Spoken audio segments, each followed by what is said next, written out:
Small acquisitions are a knife fight. They're not strategic missile launches. For every Steve Jobs, there's probably 5 Tim Cooks. I really only planned to do the initial commitment, which was 5 years, and I ended up spending 26. The person who's been doing billing for 15 years is also the person that knows where all the bodies are hidden. If these companies roll to zero, it's a big problem. Hey, is there a way for my money to make money? Like, this is interesting. I'd love to be able to donate, but it seems to me like it might be an investment opportunity as well. Welcome to The Diligent Observer, the first podcast exclusively focused on helping angels see what others miss. I'm your host, Andrew, and every week we explore what works, what doesn't, and why through conversations with experienced startup investors and operators. My guest today is Patrick Flood, a decorated U.S. Army Special Forces veteran and founder of Owners in Honor, a nonprofit that's helping veterans transition into small business ownership via entrepreneurship through acquisition, or ETA. In this episode, Patrick explains why we're seeing a resurgence in veteran entrepreneurship that's not been seen since post-World War II. He explains how the ETA model offers a compelling opportunity with different risk-return profiles than traditional startups, and why veterans' systematic approach to taking over and optimizing existing operations makes them uniquely suited for this path. I hope you enjoy learning from Patrick as much as I did. Patrick, thanks for being with me today. Thank you for having me. So Patrick, tell me, what are you excited about right now?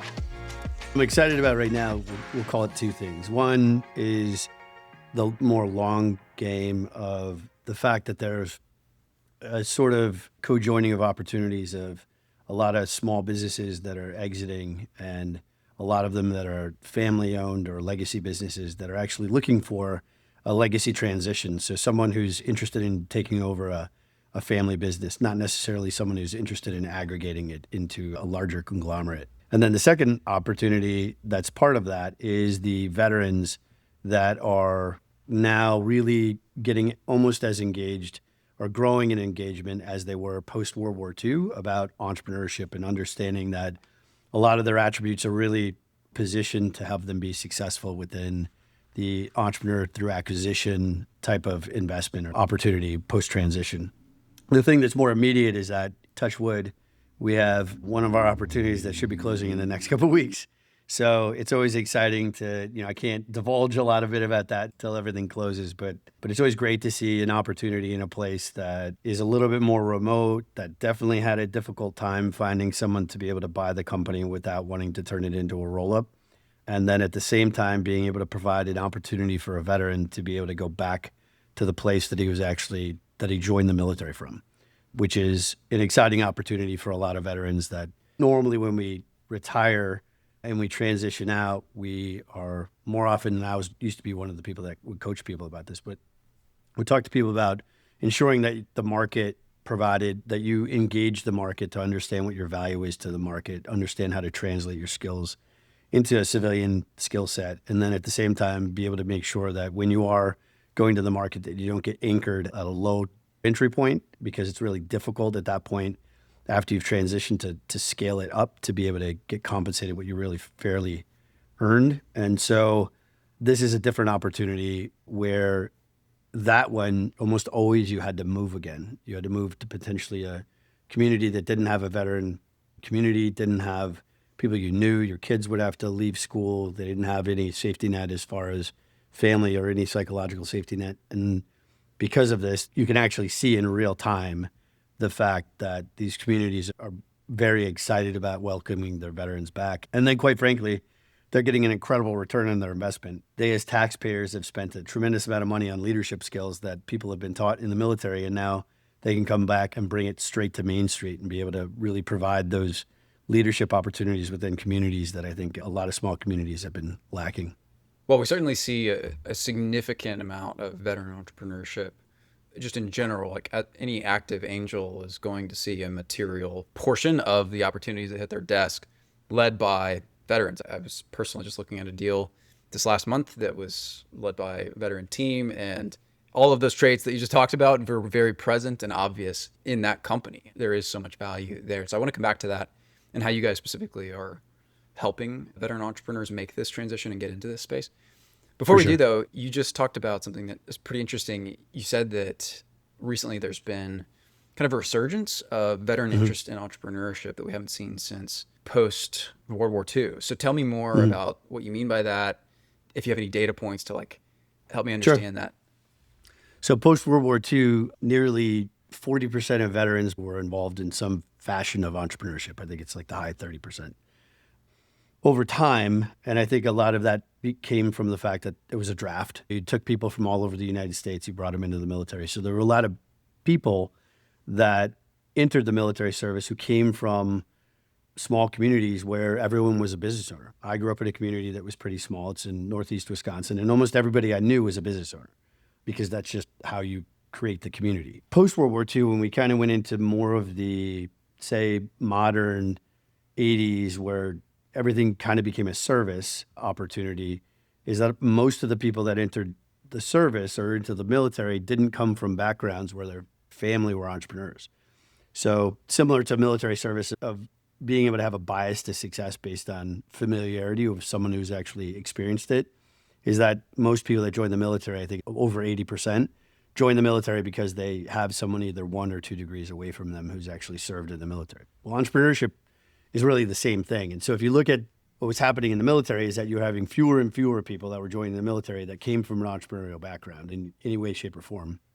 And in the meantime, we also were in combat for almost 2 decades. So you're taking a lot of folks that maybe would have spent, 3 years after an enlistment or potentially 5 years after going to an academy or ROTC or something. And like myself, I really only planned to do the initial commitment, which was 5 years, and I ended up spending 26. And primarily I spent 26 because we were at war. But ultimately, we do have a bit of a peace dividend right now. We don't have a military that have tens of thousands of people deployed in combat situations where people are really deployed or not super engaged in making sure that their people and the mission is being accomplished. And so because of that, you're having a lot of people who aren't really interested in going to the training centers or the national training centers 2 or 3 times a year, aren't that interested in doing very many deployments in the Navy where they go on a couple different floats. And then they're just like, what am I doing? We're not really supporting combat operations anymore. A lot of them joined because they were considering the fact that maybe we would still be having combat operations. So now they're getting out. Now what would have been a great way for someone with an entrepreneurial mindset to be able to be successful, which is in the military during combat operations, because everyone has to be a consummate entrepreneur because you don't have all the resources you need. As Secretary Rumsfeld once said, you go to war with the army you have, not the army you want. At the end of the day, everyone's always trying to make ends meet. You're trying to work through all the different service lines to make sure that you can achieve the mission as successfully as possible.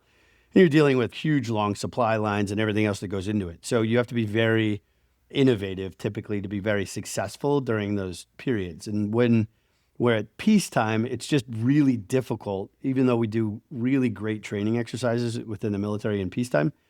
It's really difficult to mirror that same thing, especially the fulfillment that comes, I think, from some people that have entrepreneurial spirits. And so because of that, you kind of have three constituents of people that we've been finding that are interested in entrepreneurship and a way that they're interested in entrepreneurship now. And some of it has to do with I would say, as much writing and different individuals that have been talking about the gray wave, silver tsunami, the number of people that are baby boomers that are going to be exiting their businesses. Partially it's that, right? So it's people just being more familiar or more aware of the fact that there's an opportunity to do something different.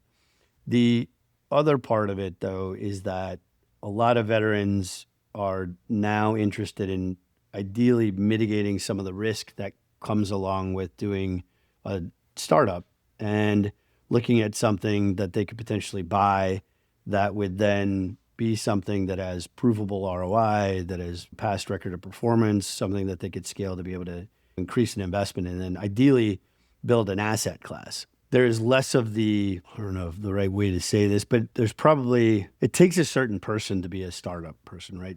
A startup founder. And I would submit that for every Steve Jobs, that there's probably 5 Tim Cooks, and that the Steve Jobs is definitely going to be hitting grand slams, but he's also going to be striking out probably 100 times to every grand slam. And then you get the Tim Cooks who are hitting doubles all the time. Is Apple as exciting as it was when Steve Jobs was running it? Not really. But is it a great company that's extraordinarily sound as far as operationally and being able to scale and being able to be really a legacy company, almost like, as they used to say, those blue chip stocks like IBM used to be? Absolutely. But it's a different mindset. And so you take the folks that have now gotten out of the military and they're looking at, okay, so now I'm going to get out of the military after being in combat for 10 years. And I'm going to explain to my spouse or my family that instead of me risking my life potentially, I'm going to bootstrap all of my valuables to be able to do a startup. And I have to come up with a new idea. I have to do market research. I have to do all of the other things to determine, is it anything even that the market wants? And a lot of those folks, if they've been extraordinarily committed to their job, haven't really had those thoughts. Like myself, I think of the veterans that are coming out now had very many side hustles, as they used to say, because of the amount of commitment that we had to combat operations. And so we were very focused on ensuring that the mission was successful and that the men came home alive.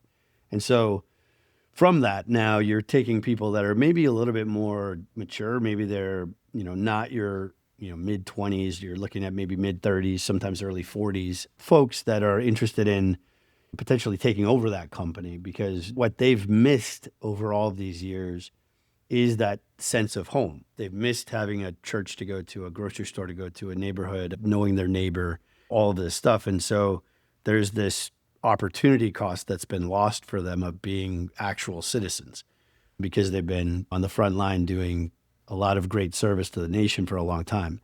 But now I think a lot of them are like, hey, I want to pivot back to be able to give that same amount of effort that I did to whatever Afghan or Iraqi community that I was working in for this many years. I want to be able to return that back to my home community where I grew up.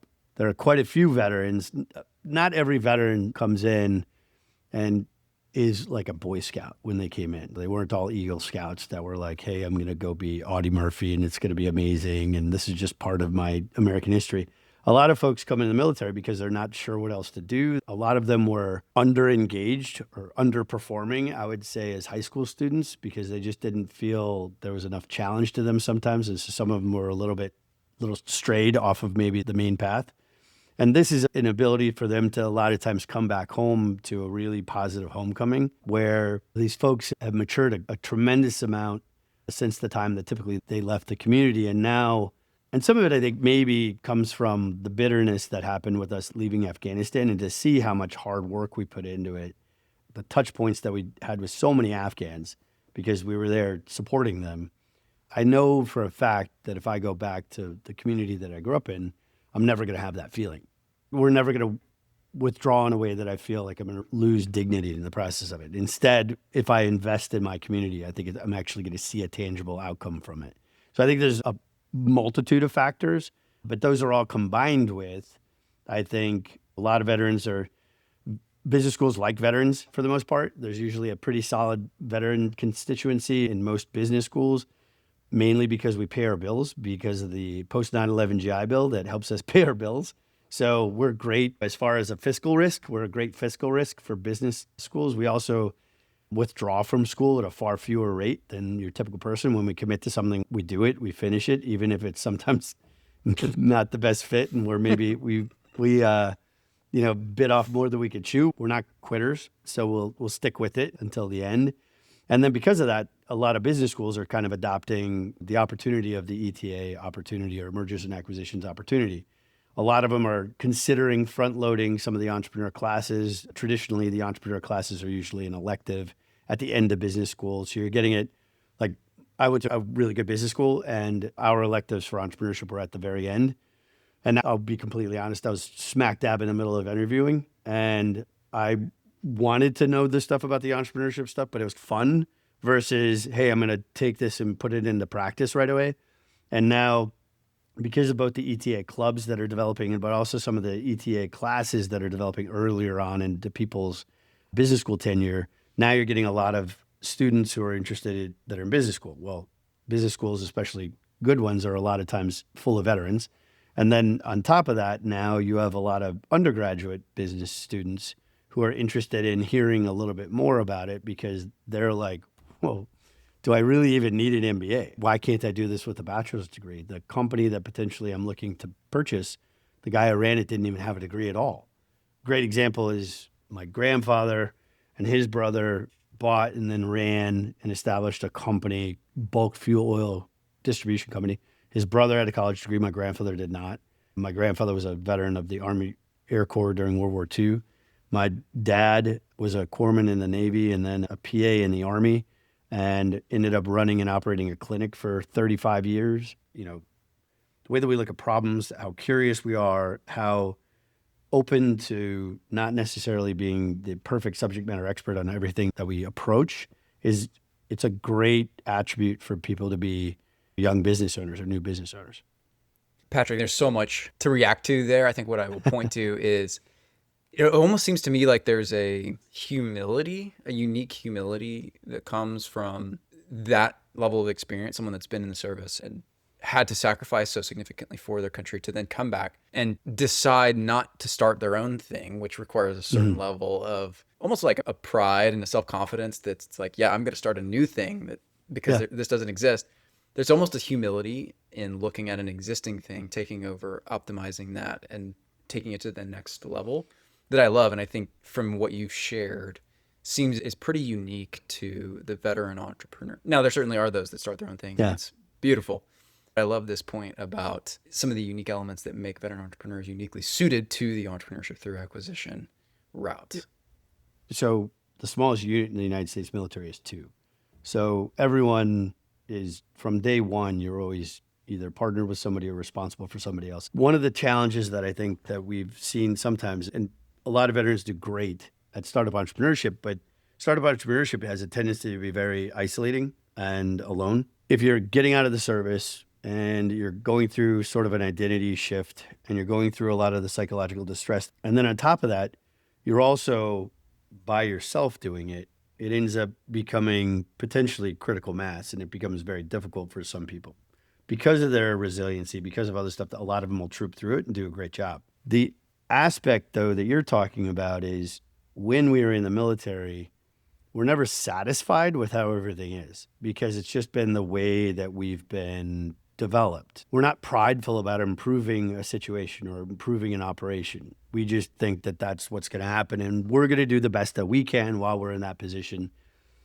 And then the person who follows after us is going to be able to do the same thing. And there's going to be things that we don't get to. I think the more time you spend in the military, the more wise you become about that, is that, you know, we typically change jobs every 2 to 3 years. And usually it's you change one that's like your subject matter expertise, and then the other job or the opposing job that you do sort of in the middle is like a staff job, which means that you're just on a team. Suddenly it's you and the other managers of the different verticals that are all trying to slug it out, trying to figure out how to make things work, making the sausage. But then when you are in those positions where you are the person in charge, I have found that most veterans, not all, because we have outliers too, of course, but most of us are conditioned to say to the person that we're taking over from, what is it that you wanted to achieve when you got here? What is it that you were able to achieve? What are the things that surprised you? What are the things that you weren't able to get to that you would like to that are high priority? And what are your critical factors?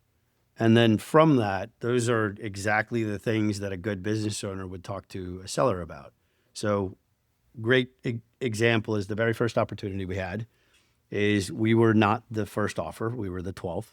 And our veteran, because of partially the coaching, but also really because he's a veteran, asked questions of that nature. And he's the only person who asked the owner what they did before they owned the company. And so it turned out that they were an FBI special agent. So that was good to know. What was your motivation to buy it to begin with? No one had asked her that. No one had asked, what would you plan to do with it if you stayed with the company? No one had asked that. Like they'd asked all the P&L and quality of earning questions that you would do if you're doing good diligence as far as financial diligence, but they didn't ask the human capital questions that to us in the military, it's just what we do. We just call it building rapport. And sometimes what's funny is that sometimes in the corporate world, that makes people real uncomfortable. We're used to saying, like meeting someone 10 minutes later, if you know that you're going to be working with them for a long time, are you married? Do you have kids? Where do you live? What are your hobbies? Blah, blah, blah. Super fast to determine, hey, where are the points of commonality? Where are the things that we can then find that we can agree on? And then let's focus on those things and let's build out a team based on the things that we all agree on.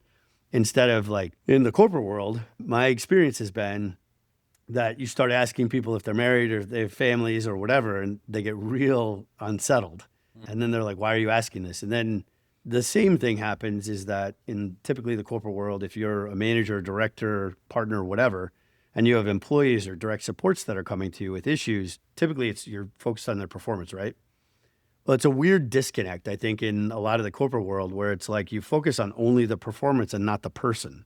In the military, you can't divorce the two things. As an example, I had a couple of soldiers that had just gotten into the Army. I was deployed to Afghanistan the first time.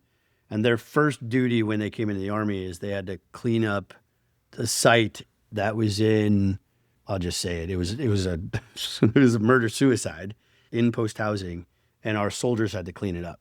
So that was their first job in the military because it's part of our responsibility as the command. So the very next thing that they did is pack up and then go to Afghanistan. My responsibility to them at that point was not to see if I could get 23 hours of work out of them a day for the entirety of their employment, was to make sure that their whole person became a whole person again, so that then they could start focusing on the things that they needed to focus on. I couldn't have them distracted because it's that important. And so in small business, which I just had a great conversation today with somebody about how something that is sometimes missed, and I heard it on the Veteran Business Battle at Rice as well, is that the number of divorces that end up being precipitated because the person who purchased the company doesn't talk to their spouse about what's going on with the free cash flow and profits is one of the main reasons that there's issues at the very beginning. And so what's interesting about the military is that we look at the whole family, because at the end of the day, the soldier, service member, is the whole unit. And so if the family isn't taken care of, then the service member is distracted. If the service member is distracted because he doesn't feel like his family's taken care of or her family's taken care of, then I'm not getting all of it that I need to, and he needs to be paying attention to his job. And so in small business, that's a real thing. The person who's been doing billing for 15 years on potentially a legacy or antiquated system is also the person that knows where all the bodies are hidden and all of the details of the company. And if you come in great guns saying, hey, I'm going to revolutionize everything and digitize this, and you're not necessary anymore, you're now redundant, now you're potentially taking this great asset that the company had to be able to help you with continuity, and you're just getting rid of them. And you're looking at them as sort of an L on a P&L. What's interesting about the military is that you start looking at people, and it maybe sounds sociopathic, but you start looking at people as like the tools that they are. Like, what is their capability? You generally move past the superficiality of what position are they in, what rank are they, and then you literally look at, okay, what are they contributing? So is this person the person that does his job but with reticence every day? Is this the person that shows up and works with alacrity even though they're miserable, is laughing in the rain, is the person who creates good morale? Is this the person that is maybe not recognized often, but is extraordinarily critical within an organization and could be the critical node? And it's interesting is that if you're going through good diligence, a lot of times a really astute serial entrepreneur who's done multiple searches or whatever, small businesses, those are the questions that they ask. And they do it because they've had a lot of iterations going through it and seeing usually things not work out great because they didn't address those issues right away. What's interesting about veterans is that when you illuminate the fact that that could be an issue, they can identify it super fast. The challenge, though, to those veterans is then what tools do they go back into themselves to be able to reach into to be able to then mitigate the opportunity cost of, okay, they identified that there's an issue. Do they have a vendor or a way to deal with the issue that can mitigate the issue and then be able to move on so you don't lose profitability in the meantime? And that's partly the reason that we're structured the way we are, is to say our goal is to ideally flatten the J curve so that after J curve being after you make an acquisition, typically it dips off because sometimes there's elevated numbers right before an acquisition, all the other stuff to try to increase value. And then afterwards you're like, oops, marketing dipped off, customer dipped off, people aren't that interested. the new employees or my employees that were the former owner's employees aren't super psyched about working for me. You can start mitigating a lot of that stuff if you have someone who can help you and be able to look at it with you and identify those issues earlier, and then reach into their own bag of tools or allied service providers and be able to say, hey, here's a guy, girl who's vetted, who I know I can apply to this issue quickly. So instead of that 18-month opportunity cost of identifying and solving a problem, now you're looking at 6. So then the likelihood of you being profitable a lot faster is a lot better. And then, if you're looking at the national average, I think is 1 out of every 3 acquisitions is profitable in the first 3 to 5 years. You're looking at almost 3 out of 3 because you're mitigating the loss of profitability issues. And one of which is poor acquisition, bad M&A, bad diligence, either wrong fit for an opportunity for someone, they're over purchasing and therefore over risking or over exposing themselves to risk. They don't have enough experience going through the diligence process that they're missing key red flag items, or they end up leveraging themselves that, the bank will give them a loan, but it's probably not wise for them to leverage themselves quite that much because now in the first 6 months to 18 months, if there's ever anything that's a hiccup, now they can't make payroll. So all of that stuff goes into applying multiple iterations of other people having done it to be able to advise them to make sure that you're mitigating all that stuff. So it's a more conservative acquisition initially. And then after that, they can scale in a way that should be at least reasonably up and to the right instead of having that dip. The other thing that we do a lot, special forces, which is my background in the military, is we always talk about crawl, walk, run, and then buy with and through. Those are the other things. And so what we talk about is we partner with people. We don't make them subservient to us. Our goal is to be able to get them to, 1, watch us do it, 2, do it together, 3, they could do it themselves. And so the sooner we can get the veterans to do it themselves, the sooner then that the nonprofit who is providing these advisory services, et cetera, can then disengage and move on to the next one. Because all we're trying to do is mitigate the initial risk. So, Patrick, you've convinced me that veterans are very well suited to this style of entrepreneurship. And I want to talk more about nonprofit and your story there. But maybe before we get to that, walk me through how financing works for the entrepreneurship through acquisition process. Let's say you have a veteran entrepreneur come to you. They've got some amount of personal capital, obviously, that they're willing to put up to make this happen. You've got SBA loans potentially. You've got traditional financing.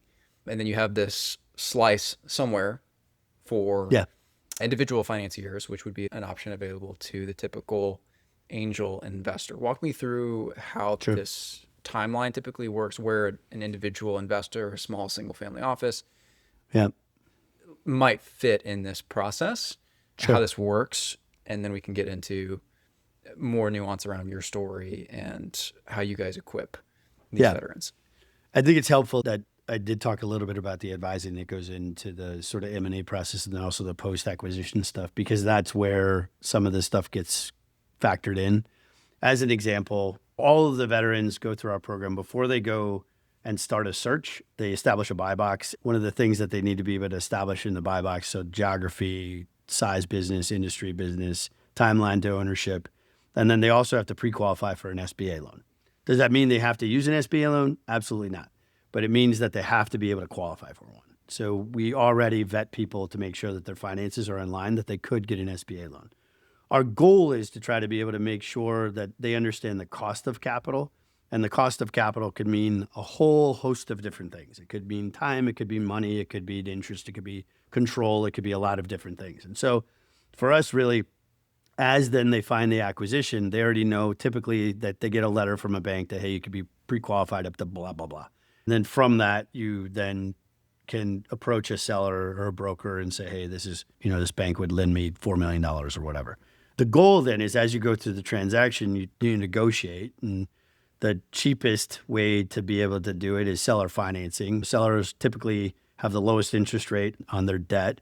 They don't gain any control. They do get paid first. There's some nuance to the new SBA rules where it's turned off some of the seller financing because now the bank needs to be paid off first before you actually pay off the seller's note. It used to be that you could pay a seller's note off first and then continue to pay the bank loan off. Now, sellers are maybe a little bit more reticent because they don't want to be stuck in, because typically SBA loans are 10 years. They don't necessarily want to be stuck in a lean situation for 10 years. So we'll see how that turns out. But then they go through it and then they look at their own capital and they say, okay, how much of it do I need to keep as a capital reserve? That's a good idea. Am I going to scale? Am I going to do something different? How do I leverage that? Or how do I de-risk, my opportunity? And then from that is where you can then reach out to outside capital institutions. Could be anything from private equity investment, limited partners being able to come in, angel investors, independent sponsors, you name it. And then for us, we look at the terms that they're being set and we just make sure that the terms aren't so that they're predatory toward the veteran and that the veteran won't eventually lose control of the company based on the way the terms are set. From that, we then have a partner, a banking partner, that then goes through the entirety of the capital stack and gives a couple of different courses of action recommendation, and then what typically the output is for their SDE, what their debt coverage is, what that looks like long-term. And that all has to do with what their long-term vision of the company is. Knowing that the long-term vision of the company is probably going to change, but at least being able to set, hey, this is what we believe the 10-year time horizon looks like. We think that we're buying it to sell it at 10 years. We think we're buying it to grow it at 10 years. We think we're buying it to build it during that 10 years. But being able to understand that ahead of time, and then from that, you can leverage the different types of capital. So that you could say, hey, angel investor, we want to make sure that you don't have a call option so soon in the process of it that we then have to have an emergency recapitalization and it causes a lot of financial stress to the company, which sometimes happens. So Patrick, let's say that I'm a veteran entrepreneur. I've got an interesting deal lined up. I'm out raising some capital for this. I'm talking to different financiers. I come to you as an individual angel. I know you're active and you're interested in my area of focus for this company. What are some of the key questions that you would ask as a potential investor in that scenario? Obviously, a lot of that would depend on the company and the story itself, but just generally, what are the categories of questions that you would be focused on that are unique to this entrepreneurship through acquisition model, perhaps distinctive from the startup investment opportunities that angels are most often going to be looking at? So I think one of the things is how much participation do you actually want? Do you want to be an active investor or do you want to just be able to provide financing? That's a big question. And that goes back to the cost of capital. So the cost of capital could either be money or it could be time or relationship. That now you have another person that maybe part of the caveat or the terms that they said is, hey, I want a board seat or I want to be able to be part of this. Mitigating factor that to some of the people that have talked to us who are angel-like investors. I feel like there's almost a different term that needs to be created though for the angels in the ETA space. And depending who you're talking to, you could end up down a total different rabbit hole and be like, oh, that's what you meant? And you're like, shoot. Like some people, when you talk about angel investors, are just like, oh, it means they're only going to invest in startups.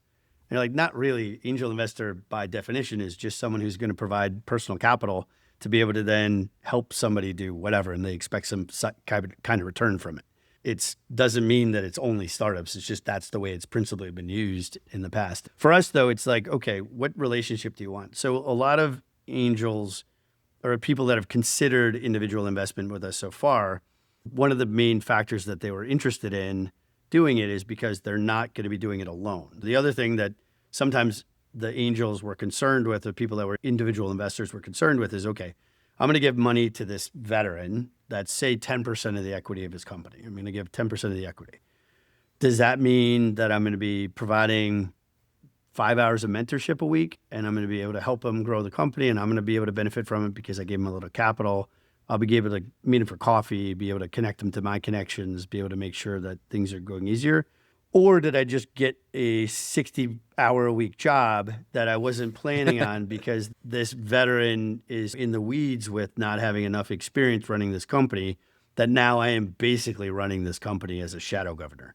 And so the great thing about working with the organization is that the veteran gets a small business advisor and he gets an executive coach. That small business advisor is connected to an allied service network. So the goal is that if there is an angel investor, that their network, which is typically would be the allied service network, would be then married with that allied service network that happens to be within that MSA, so that then eventually, if that angel investor goes and does his own thing, now you've gotten another vetted allied service provider from someone who you can trust. Dual value proposition to everyone. So key question is, how much involvement are you as the entrepreneur expecting from me with this portion of capital that I'm considering allocating? What else would you be asking about? Let's say we're clear on that. Okay, this is going to be a 5 hour a month kind of thing. Sure. We'll meet for coffee and that's it. Great. What else would you be focused on or interested in? I think what are the terms as far as when do you recapitalize? What is the buy option, call option? What if, because it's different. So these companies, the number of people, multi-fund investors that are like, oh, I rolled a zero. If these companies roll a zero, it's a big problem. It's different than having a startup that just couldn't quite get the guns to go to market. You're taking an existing business with an existing portfolio and driving it into the dirt. And so that's a big problem. I think that's so important. I mean, look, that indicates that this is a separate style of investment. This is potentially, you could consider this a style of angel investment, an asset that could receive angel investment, but the return profile is very distinct from the typical startup. And so there is a piece of the portfolio that can and should be allocated to these super small, high growth companies where the expectation is we want this to go to the moon because that's how it's going to return the overall portfolio. And we're okay with rolling a lot of zeros. That's the venture mindset. I'm reading right now a book by Ilya Strebulov. It's all about this venture mindset. This is very different, and it sits somewhere else in your overall asset allocation because the return profile can and should be different based on what you just shared. Yeah, if you're a venture investor and you're investing in 200 companies, you're hoping one of them hits and one of them becomes that big deal, becomes the Uber, becomes whatever. If you're a private equity investor, which is probably in the middle of where we are, now you're a private equity investor because we're looking at really micro ETA. So we're looking at things that are typically the size of a 7A loan, which is $500,000 to $5 million. That's potentially going to increase up to $10 million, but we'll see when the SBA comes out with that. But it's usually a smaller investment. If you're looking at the private equity plan for companies that are low middle market private equity, you're looking at anywhere between 3 and 5x returns typically. So for us, you're looking at something even lower than 3x to 5x returns. Is it still going to be better than a mutual fund? Yes. Is it going to be better than real estate investment? Yes, unless you're investing in California. It's a little bit more conservative, where I think, my opinion, that it would appeal to family offices is as family offices are considering a more conservative approach to investment, is that a family office, like some do already, they create holding companies, right? One of the great opportunities that we're having right now is that a lot of those holding companies are divesting. As they're disaggregating and they're starting to bring those individual properties to market, now our veterans are going to be well suited to be able to take over those companies as individual companies, not as part of a larger hold. And that's because family offices eventually get complex because families get big. And so eventually it gets to a point you're like, hey, this doesn't make any sense for us to now we're running like a 35 company conglomerate with cousins and all the other stuff. So eventually you start saying, hey, we need to simplify and divest a little bit and figure out how we can center this to figure out what we do best at. But at the same time, it gives you an investment strategy to be able to say, we can become limited partners essentially in each of these investments, knowing that it's going to grow.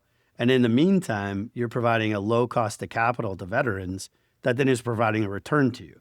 So it's not the same. Obviously, we're a nonprofit. We love people to be able to donate to us, create donor advised funds, be able to maximize the capital gains opportunity. But the other part of it is that the likelihood that whatever money that you're investing in goes directly to a veteran, and it obviously provides you a much better return than setting up a donor advised fund or just donating directly to a nonprofit, because you're really giving the money basically almost directly to a veteran to then best use it. And you're also going to get a tangible return on it. Tangible, not just meaning financial, but tangible meaning you're going to see that the money that you invested changed this person's family, changed the business, changed all of these things. And so sometimes those angel investors, and we've talked to some of them, are the folks that have disaggregated companies. They're now 67 years old.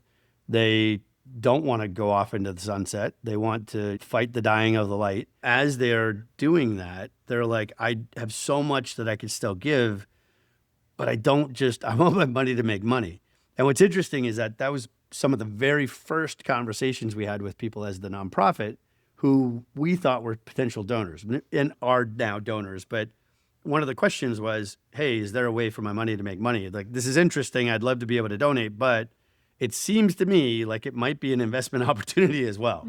And we were like, yeah, it is. I mean, it's similar to investing in an impact fund, but yeah, it absolutely is. And so This is one of the things that strikes at the heart of what I think angel investing is all about, and that is the personal Yeah. connection, right? This is a very intimate form of investment. It is me, my family, my personal assets connecting with you, an entrepreneur that I trust and believe in, and handing you a check with some value add, some expertise, some kind of additional support that you wouldn't get from your favorite bank or big source of capital. Maybe there's some extra value add they can provide, like sure, but this is very intentional, very intimate form of investing. That is at the heart of what angel investing is all about. So I love that point.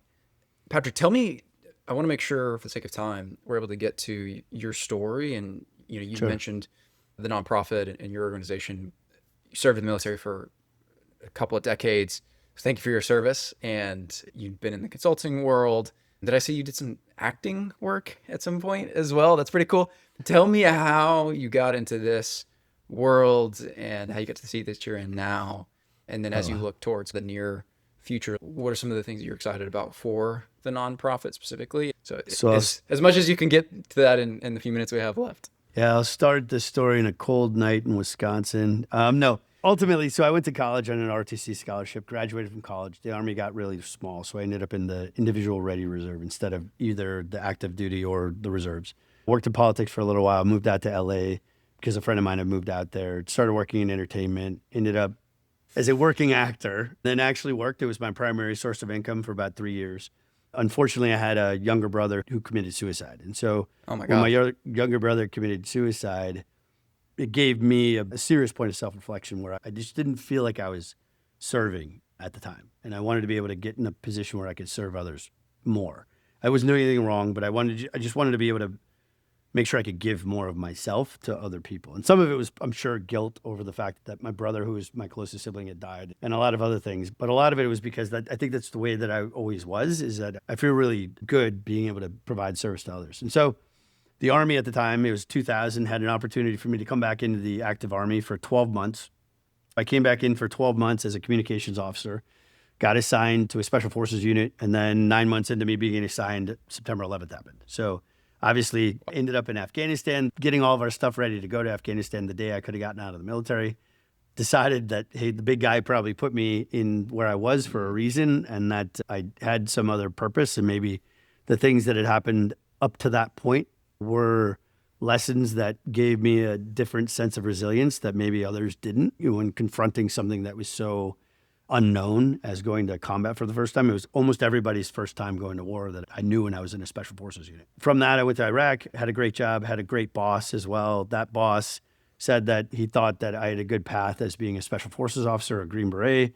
Came back, trained for a little while, went to special forces selection, made it, and then ended up going to the 7th Special Forces Group, serving as a Green Beret, then for just about 20 years, like 19 and a half years as Green Beret. My last job, however, in the Army was I was a recruiting battalion commander in LA, which is part of the reason that I'm even doing what I'm doing now, is because I think it's all part of the recruiting story, is that in LA, you have a lot of people that served in the military. I think per capita, or maybe just gross numbers, it's like either the second or largest city of number of veterans, but almost nobody self-identifies because I think some of the negative stigmas that come along with it. And so for recruiting, it's sometimes very difficult for recruiting because people don't know that the veterans are all around them. One of the things that we did is we encouraged the veterans who had come back to LA to start engaging the recruits. And we worked on making sure that their customer service experience as a recruit was good. So making sure that whatever they wanted to do in the military, if the Army wasn't a good fit for them, then we would send them over to the Air Force, the Navy, Coast Guard, or the Marines to make sure that whatever experience they had was a positive one. So that then when they came out of the military, instead of me having 300 recruiters, I'd have 30,000. And it worked really well. We were the number one recruiting battalion for about 16 months in the country, which is unusual for a large city like Los Angeles. And so from that, I ended up going to Duke for my MBA. At Duke, they focus on how can you do good and do well at the same time.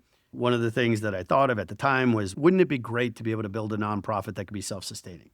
And most of the veteran nonprofits are really emotionally bound based on us having people get injured during combat. For those veteran nonprofits, it would be great to be able to have a financial engine that could eventually create an endowment that would be something that would be consistent regardless of whether or not we're in combat, to be able to then provide to them grants to make sure that they could do the things like mental health services and everything else that are required.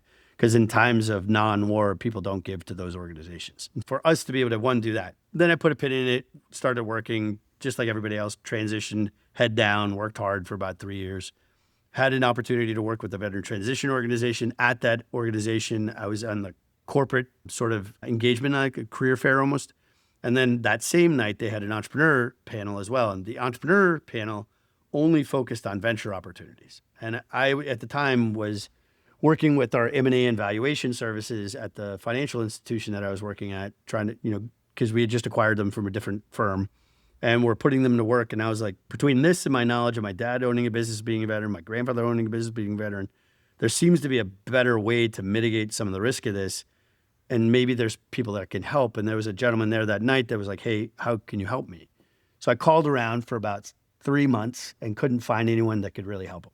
He was interested. He was motivated. I think he had the skills, but no one could advise him to be able to get to the right places. There's a lot of sharkiness that goes into people that are trying to search on their own. And so I'd put a pin in it again and then ended up moving from LA to Houston. During that time, worked for a great company. Because I moved to Texas, there wasn't the same position. So they ended up giving me an offer of a severance package, which was great because they're super generous. Had a great mentor who was like, hey, I know that you want to be able to serve people and that's your end game. But if you go and buy your own thing, which is what I was going to do, then it's going to take 5 years before you could really start. Or you could see if the finances make sense that you could essentially not take an income for a year like every other startup. And so it's funny that I have a startup that is telling people that there's a different way of doing it, but everyone has to start somewhere. It's irony. So from that, I was like, okay, yeah, I think I could afford it. I ran the numbers. And then from that, I was like, okay, now all of this team that I'd already built, my search team, I was like, are you guys interested in maybe being part of a nonprofit instead? And then we're going to not do it for me. We're going to do it for 100 other veterans in the next 5 years. And they were like, yeah. And so from that, we started. For a year, we just built the operations of it, made sure that we had all the facets that we did, interviewed, 150 business owners, maybe 100 veterans, figure out what the sweet spots were, brought in people with tons of experience, brokers that had thousands of deals, diligence people that had done thousands of deals, and talked to them about what the common obstacles were. Figured out, I think, how to mitigate most of them. Obviously, some of it's a work in progress. Small acquisitions are a knife fight. They're not strategic missile launches. It's challenging, and there's always going to be surprises, but being a little bit flexible to it and agile is great. From that, being able to then start seeing if what was the appetite within the veteran community to get going. So about a year ago, we were fully operational, and after 3 months, we had our first veteran that was acquired. Obviously, Pegasus Unicorn, it doesn't normally happen that fast. But it worked really fast. We learned a lot from it. It was a great beta test, but there were things that definitely needed to be improved upon. At the end of that year, we had about 120 people in the program. Now we have 190. We have 11 active searchers. And like I said, we have one that's close to closing an acquisition and 4 that are pretty close to closing as well. We're a nationwide nonprofit. I happen to be located in Houston, so the headquarters in Houston. Want to make sure that Texas precedes all the other states as knocking it out of the box first. Challenging, of course, because Texas is Texas. Texas is the size of most countries, maybe continents. I just went to an event yesterday that was at San Antonio, but it was all the UT systems were there, all their student veteran organizations.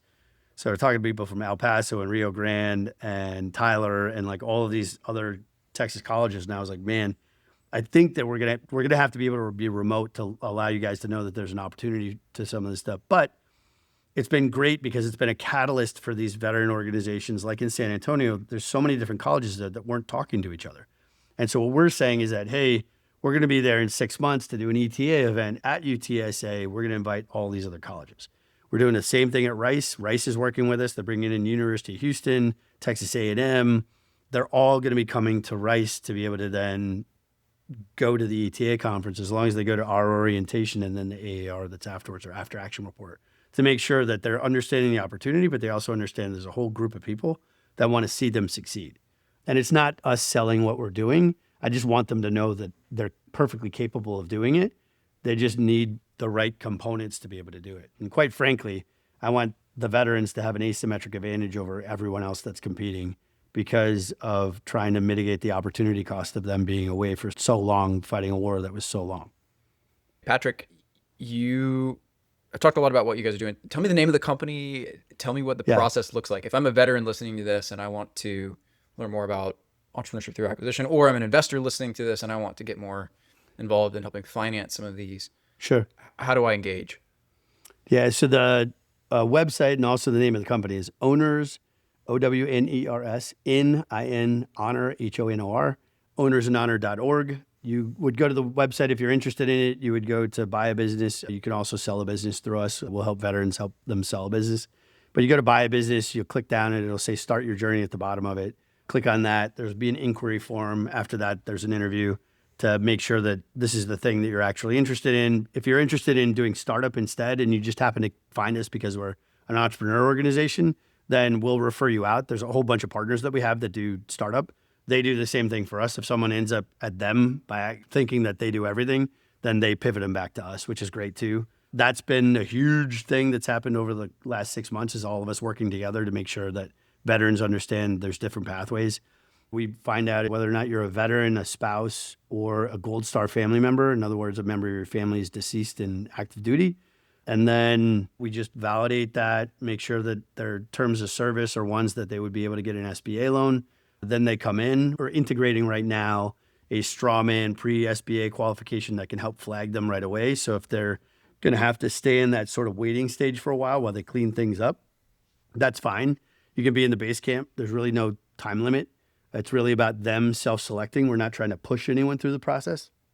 We're really just trying to lower the barriers and obstacles to make sure that they know how to do it. And if I want to invest in these kinds of opportunities, how do I get involved? Yeah, the best thing to do right now is to probably contact me directly, or to go to the website and go to partner with us and then just fill out the partnership form and say, hey, I'd like to partner. We don't, because we don't have an SEC license, actively seek out investors. However, we will be able to refer, especially investors typically have an investment thesis. We can then refer our veterans to people that within the investment thesis parameters to make sure that the opportunity is there and that the veteran's aware of the opportunity. Great. Patrick, final thoughts or takeaways you would leave our investors with as we wrap up? Yeah, so we say it all the time to the veterans. You didn't serve alone, don't search alone. I would submit that very few people ran their companies alone, and most angel investors are former entrepreneurs themselves. I think it's a great way for a former entrepreneur, someone who's maybe starting to consider their next stage of life, to be able to then still have activity going on and really being able to create a tangible benefit without having to have all of the risk associated with either being a majority investor or with having to take on all of the advisory role. Love it. Well, Patrick, thank you for joining us today. Thank you for your service, and I look forward to our next conversation very much. Thank you. Appreciate it. Thanks for listening to this episode of The Diligent Observer. I'm your host, Andrew, and if you're an angel investor looking for essential angel intel in 5 minutes every week, I think you'd enjoy my newsletter. I send my best stuff, interesting deals, and more straight to your inbox so you never miss a thing. Subscribe today at thediligentobserver.com.